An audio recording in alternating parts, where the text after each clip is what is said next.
Hello, this is Buckeye Superintendent Brian Williams, and we're here with another episode of the Best of Buckeye. We're here with Ron Blue. Thank you for being here today, Ron. You're welcome. Thanks for having me. Want to talk a little bit about Ron and Ron's role with our district. Ron is new this year to our district.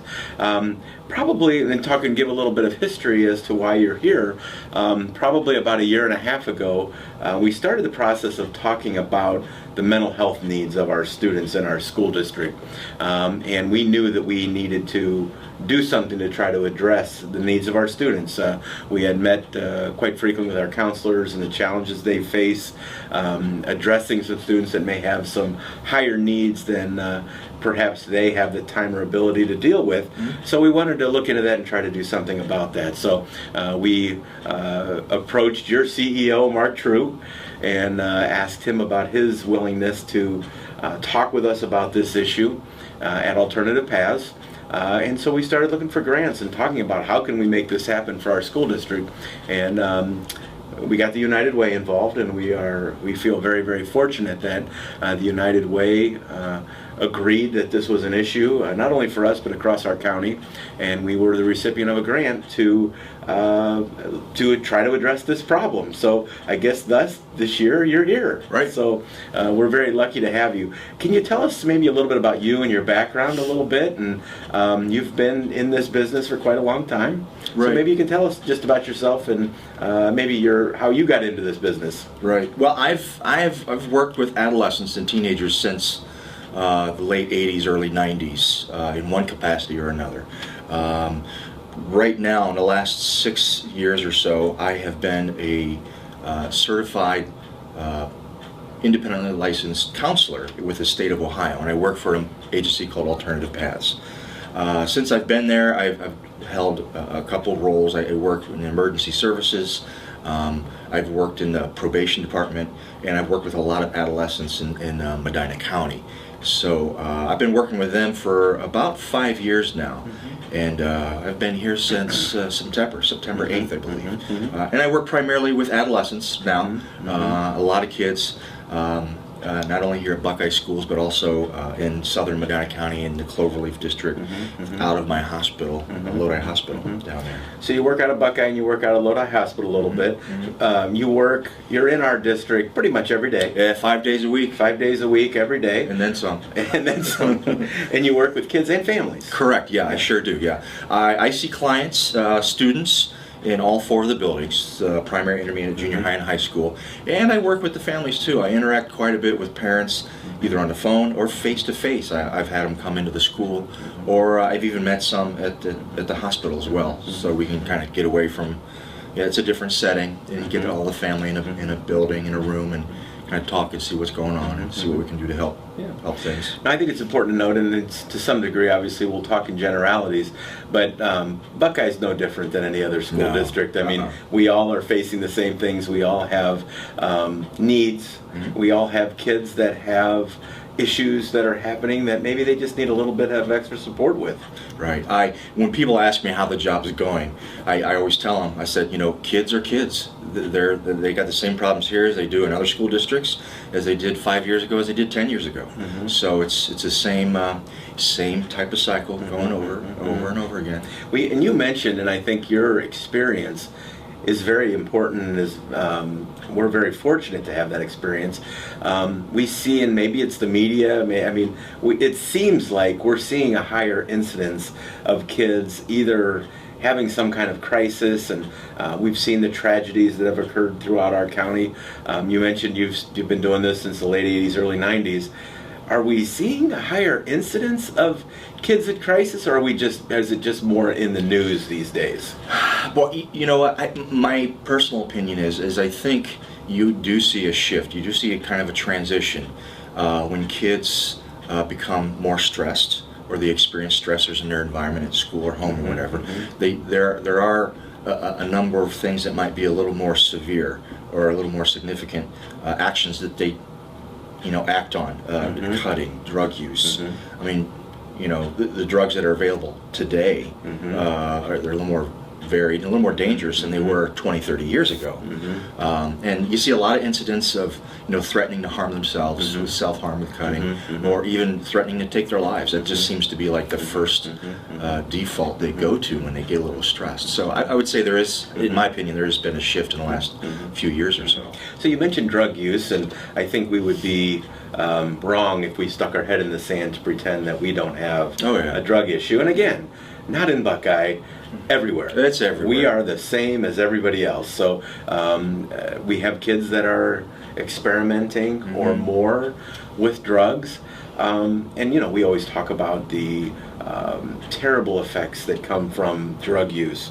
But do you see that kids that get involved with drugs, does that accentuate these issues and these crises? Does that make these things worse? Oh, yeah, without a doubt. Drug use, drug abuse, anytime you use any kind of substance to help solve the problem that they're perceiving they're having, it really doesn't solve the problem. It maybe actually intensifies it, because they lose reasoning faculties. They don't think well. I can't tell you the number of kids, not here necessarily, but in my previous job, that their drug use actually contributed and escalated some of the problems they were experiencing.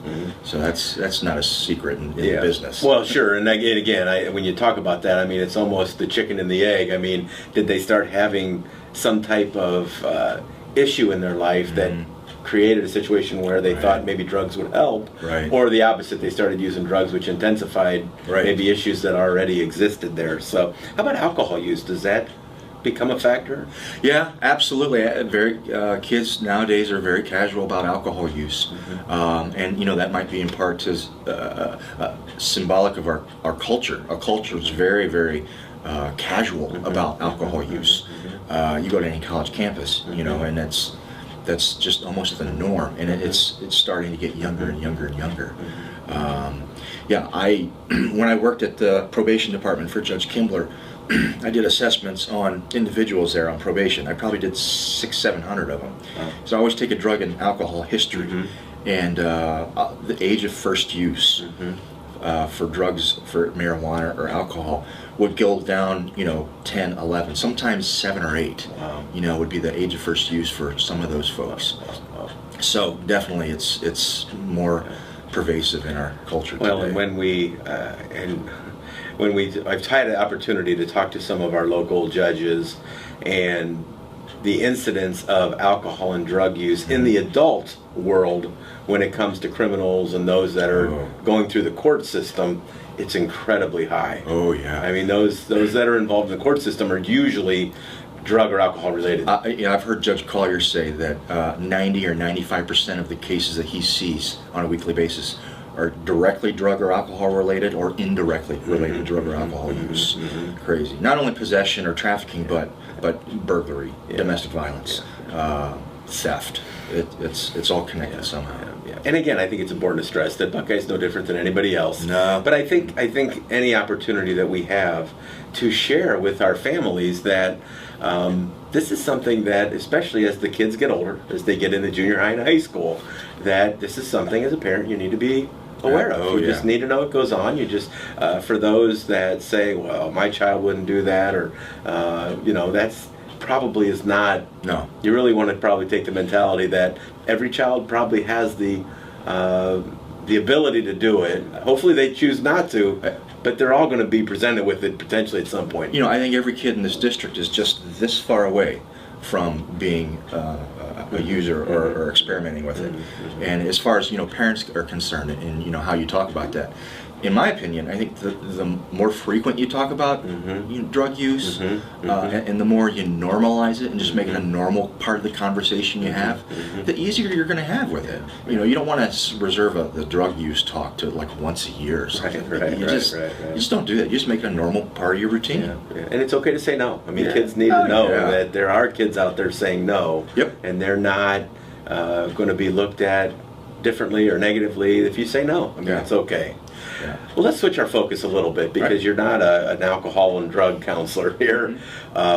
You were really brought on to look at the more intensive situations that we have, and looking at mental health issues, and that is such a broad term. Right. But can you maybe talk to us a little bit about when you talk about mental health? What are we talking about? Sure. I think when you talk about mental health, it's important to distinguish that there are a variety of mental illnesses, diagnosable mental illnesses that you would are mentioned in the DSM, which is our manual that we use to diagnose mental illnesses. And one of my jobs here is to, when I get a referral from any of the guidance counselors, I will go through an assessment process, which may take a couple hours, it may take a few days. Sometimes it takes a long time to get a real good picture. So I assess and diagnose to see if there's any mental illness present. Now, mental illness is a little bit different. Let's talk about depression, for instance. A lot of people can be depressed. I was depressed when the weather got cold. So there's a difference between a situational depression and a biological depression, or something that's genetic or is going to be in there. So I work with both cases of that, but you kind of got to distinguish between the two when it comes to like depression. Now, there are other mental illnesses, mood disorders, bipolar disorder, personality disorders, different anxiety issues that people struggle with. Adjustment disorders are really big with adolescents. So yeah, I assess, diagnose, and provide treatment. That's my And goal. they're not, I think when people think of mental illness, they think, oh my gosh, my child has this issue and they're going to have it the rest of their lives. Oh yeah, no. You talked about it could be situational, it could be, Right. a child that broke up with a girlfriend, or boyfriend. I mean, Right. that kind of a change could bring on a temporary Absolutely. change in their thinking. That they're not thinking rationally. I mean, is that a good way to say it? That's a great way of saying it. I think you're talking more about the family of adjustment disorders.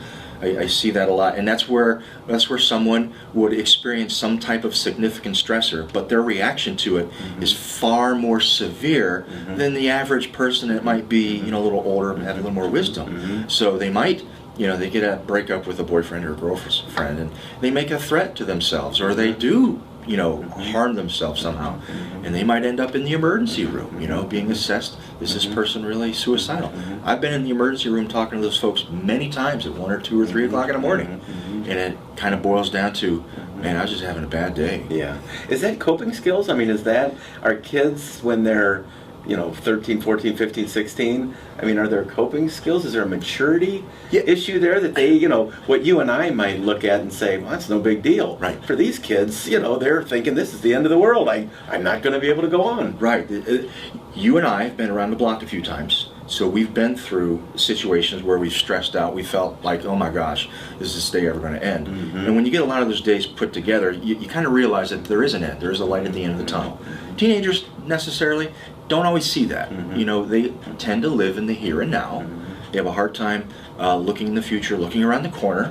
And the other thing with them is that, emotionally and hormonally and chemically, their bodies are still developing. So they are going to experience things more intensely than you and I might. And they have pretty strong